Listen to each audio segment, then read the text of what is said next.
Hey guys, I'm at Ticketstock 2025. This is an event put on by the radio station 1310.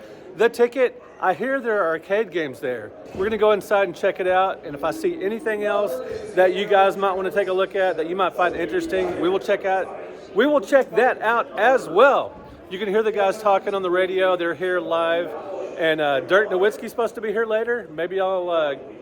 Maybe just, I don't know if I'll get to meet him or not, but at least see him on stage talking. Let's go check it out, guys. Maybe I'll show you what food I'm gonna get or whatever. Let's just have some fun.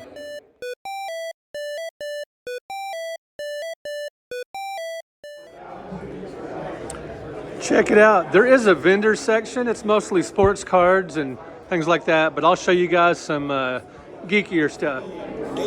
And there's Pokemon, TCG, trading card games, and some cards that I don't really know that much about. I have some video game knowledge with Pokemon, obviously, with working at Heritage and everything and having played some of the games, but boy, the cards are completely beyond me, but I know people love them. Over here we've got some comic books, including Amazing Spider-Man #1 signed by Stan the Man Lee, and a copy of Avengers #1 signed by Stan Lee. Now obviously these aren't high-grade copies, but the autograph, I mean, we're talking some great stuff here. And an old Superman trading card, Three Stooges, Bugs Bunny, the Hulk signed by Lou Ferrigno. Very cool. First appearance of the Hulk. As you guys know, some of you may know that Hulk was originally gray in his first iteration for the first 6 issues. Pretty crazy. And tragically, they have a Luka Lakers card. You guys might have watched my video on the Mavericks inexplicably trading Luka to the Lakers. Insane. I'll put a link to that video in the comments here. But anyway, this card will set you back about $700. Yeah, there you go. They printed these about 3 days after the trade, and they made 20 to 30 copies. Crazy. And we've got some comic book cards at a couple of different booths here. Boy, this is a long way from when I was collecting Marvel and DC cards back in the early 90s, but great stuff here. I like the sketch cards. These are really neat. And we've got some graded cards over here. That reminds me of the 70s, the reflective foil. Speaking of Marvel cards, this is technically the 5th Marvel series from the vintage ones that came out in the 90s. This is series 5, but Fleer wanted to go, with a new branding and, a new series, so they just, they didn't use the series number. Kind of like coming out with a new #1 comic book or whatever. Anyway, $350 will set you back. That would be a fun box to open, but I don't think I'm going to today. And we've got some really nifty t-shirts. Once again, you can hear the Ticket guys talking over the intercom. And some cool signed photos, including Nichelle Nichols, Juliana Margulies, I believe that's how you say it, and my favorite, Barbara Eden. Loved her growing up. Decided to go off campus and get some Popeyes. Pretty good.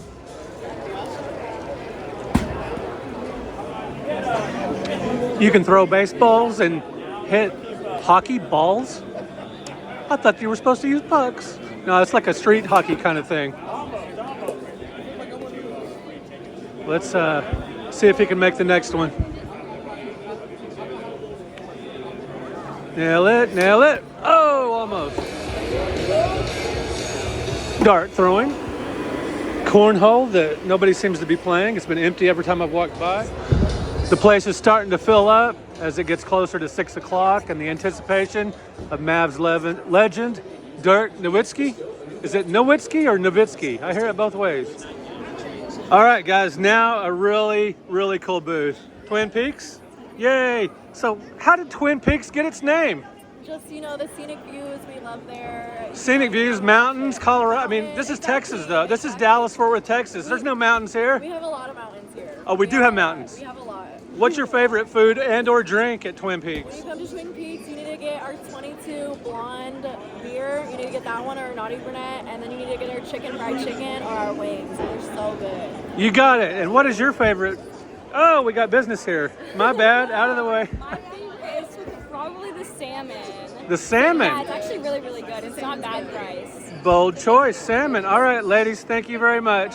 Enjoy the show. Follow him. Follow him, Twin Peaks, awesome. I actually like Twin Peaks quite a bit. Good food, good beverages. Big fan. All right, guys, let's check out the game room presented by Dave & Buster's, not Free Play Arcade. I think they might have had a thing with Free Play Arcade a while back, but we've got Dave & Buster's. Oh, well, at least we have something retro here, retro-inspired. Pac-Man's Pixel Bash benefiting Make-A-Wish. That's cool. So perhaps at Dave & Buster's, when people play money to this game, Make-A-Wish Foundation gets a share of the proceeds, perhaps. We've got Cruise and Blast. Awesome game. And sadly, we've only got a couple of more games. We've got more Cruise and Blast over here. But hey, they're free to play. And Ticketstock is actually free to enter. So hey, not a bad deal. Bobblehead baseball. Looks kind of fun. Anywho, that is the game room. And they've got some free swag over here. Some hacky sack balls, looks like. And free pins. Guys, there's a huge crowd here waiting for Dirk Nowitzki, Mavericks legend, to take the stage.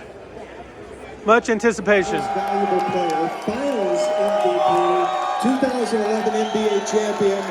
It's the great Dirk Nowitzki. Did you say it?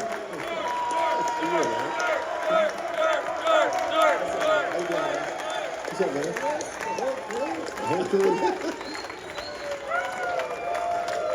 Oh, and he's got a statue outside the arena, and he's in the Hall of Fame. Oh, yeah. Hi, Dirk. Nice. Hello. We can't thank you enough for being here. I know you being our Ticketstock headliner means an awful lot to you. But we want you to know that it means more to us because for 25 years, we have wanted to have you as our headliner here. The problem was that you were usually working in February. Hard. And even if we had Ticketstock on All-Star Weekend, you were usually busy then too. So we're really happy that now the schedule's worked, and we just can't thank you enough for being here. Thank you. Thanks for having me. So have you taken beyond the statue introduction? What do you call that when you unveiling? Yeah. Have you taken the kids down there like, let's go see Dad a little bit and just see what's up with Dad? You know, obviously when I take them to games, we take the ride on Nowitzki Way, and so that'll always stay exciting. For me, it's still surreal, but the kids get a kick out of it every time, and then of course drive by the statue, and so it still feels super surreal to have all this stuff in the city that I didn't even grow up in, and just kind of came here as a young kid, trying to make it really in the NBA. So it still feels amazing that kind of grew into the city and into this town, and it's been an amazing journey for sure. Were you happy they took the 3 balls off the statue and just went with one?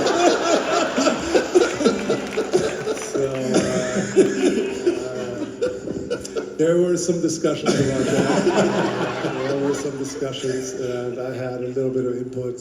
So I'm happy the way it is now. I gotta say, it's great. I think I understand what the artist was trying to do, and try to show me emotion and movement, and not just do like a standstill statue. He wanted a little bit of his style in there.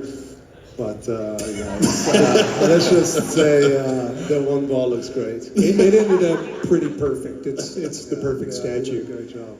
So not much has been going on lately with your old basketball team. It's kind of weird. So I thought we'd talk baseball, if that's cool. No, I thought we'd start with the Luka deal because it's the biggest sports story in the last 20 years in this town. And I just kind of wanted you to take us through the moment you heard the news, what your reaction was, and then everything that kind of led up to you going out to LA and being there for Luka's debut with the Lakers. Yeah.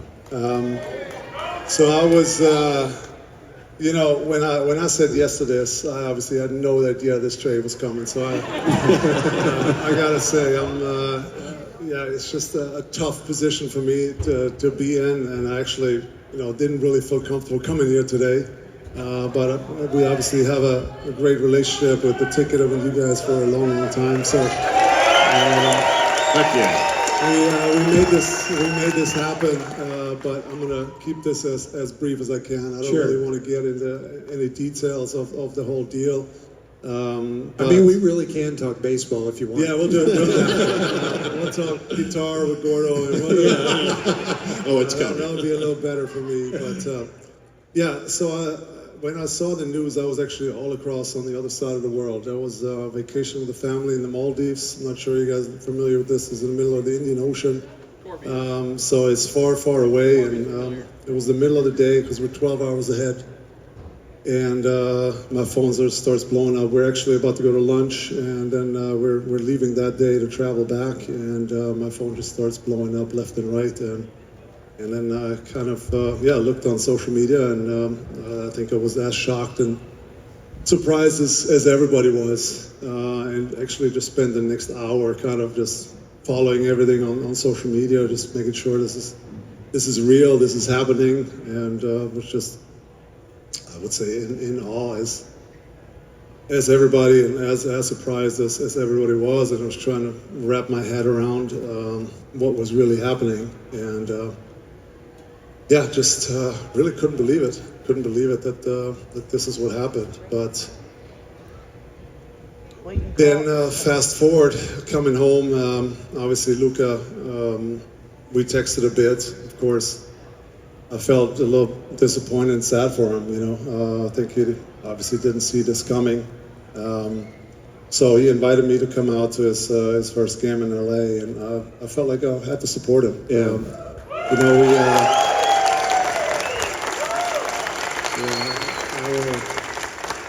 I felt like, I played with him in my last season. We've gotten close. I've tried to mentor him. I've tried to help him as much as I can in the last few years. And he's a good kid. So I felt like I had to go out there and support him in this new chapter. Because, I think it was reported that he was pretty obviously down and disappointed how it went down. And so I wanted to be there for him. I wanted to be there for his family and show support. But, you guys saw my face. It was weird. It was surreal to see him play for the Lakers, and so at the end of the day, I'll never be a Lakers fan, but it was always be a Luka fan. Yeah. It was good to see him and good to be there for him. We were talking about that on the air, like watching that game, watching Luka, because we wanted Luka to do well, right? Like everybody wanted Luka to do well, and because we feel like he's ours, and like just like you were, but then you'd like, okay, make that three or make that length of the court pass or whatever. But then somebody else would get the ball, and you're like, don't make that shot. It's the weirdest. I've never been more weirded out watching a basketball game in my life. Yeah, it was definitely just being there, being in the stadium, watching them in the purple and gold was just. Like I said, it's a surreal moment and surreal for me, but I was happy I did it. I'm happy I went to support him, and I think now, after a few weeks, I think he's looking forward to the opportunity there. He's playing for one of the biggest clubs in the world, so I think he's seeing the opportunity now, and obviously he needs to wrap his head around that he's still be with the Lakers now, and he needs to obviously move forward and do his thing out there, and we all, of course, wish him well. The other side of it, what the Mavericks have now moving forward, and you're familiar with Anthony Davis. Do you just talk about what is here now on the team and how they're constructed, and they get him back on the floor? Could be pretty interesting. Yeah, I think if the Mavs are healthy, I think they have a heck of a team. AD is and I kind of feel bad about AD and Christie here in this deal. They're both great players, fun to watch, and of course they get it all. They get the news and they see it, and I just hope they feel welcome still and still be able to obviously contribute here to a good team. Because like I said, if they're healthy, they're pretty loaded on all positions. I love AD's game, always have. He's obviously an all NBA talent on both ends of the floor. Scoring wise, we all know he's long. He can score multiple ways, but defensively, he's long, he's active, he can block shots. So, and I was really surprised with Max Christie's game. I mean, I wasn't really that familiar. I hadn't watched a lot of Lakers games this year. So, but I mean, great versatile player. Can shoot the ball well, and defend is long so on the perimeter. So you can never have enough long guys who can shoot these days. And, so. You know, it's all about health, really, with that team now. If Kyrie has been phenomenal. I got to give my guy Jay Kidd a shout out. I think he's been doing a phenomenal job with really the injuries that they've had this year. I've never seen anything like it. This is just devastating. One after the next going out, and the lineups they have to roll out there and sign guys. You know, to 10 days and play the same day at night. So, but the kids been having them together and believing in each other and playing hard for each other. So, you know, even with everything that's going on, to win 4 to 5 going into break and to lose against Zach basically at the buzzer, it's been a heck of a run. So, you know, hopefully they can keep that up and get healthier one by one and see what's possible down the stretch here in the playoffs. So the Maldives, is that where you stay in the room right on the dock there and you're over the ocean and you see down? Is that what we're talking about? Yeah, we were in one of those over the water villas, so the kids... Would recommend, huh? Not bad. Not a horrible setup, I gotta say. The kids actually want to come home, but you know, we enjoy traveling, where we travel a lot. So The invasion starting at 12:45. The great Dirk Nowitzki signing autographs for people, even though he didn't have to. They told him that's not part of the deal, but he's such a nice guy. Dirk, hey, I got your last game right here. All right, guys, leaving the Plano Convention Center north of Dallas. Ticketstock was a lot of fun. Really cool that Dirk Nowitzki was here, or Nowitzki, however you prefer. Yeah, I was really disappointed with the arcade. I didn't buy anything from the vendors area, but I had a blast. Let me know in the comments if you're a Dirk fan, a Mavericks fan, a Luka fan, what you thought about that trade. Let me know if you've ever been to Ticketstock, if you went this year, or if you've ever been at all. This was my first time, and I'll probably be back depending on the guest. Thanks, guys, for watching. Thank you for liking. Thank you for subscribing. We will talk to you in another video.